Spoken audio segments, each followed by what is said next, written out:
在周三的新闻发布会上，萨拉表示，他不仅拜访了前副总统莱尼·罗布雷多，他还表示，他之前已经拜访过包括约瑟夫以及阿罗约等多名前任副总统，后续也会持续拜访其余前副总统们。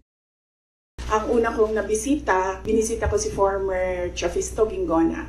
And then, next was former Vice President Erap Estrada. Binisita ko din sa bahay niya.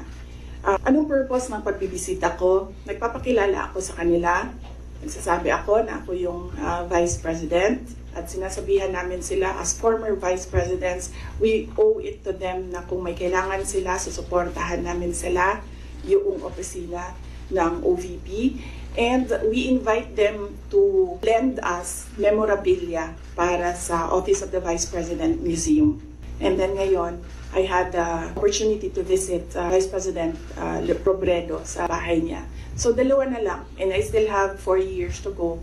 Dalawa na lang ang hindi ko pa nabibisita sa bahay nila, si former VP Binay and former VP De Castro.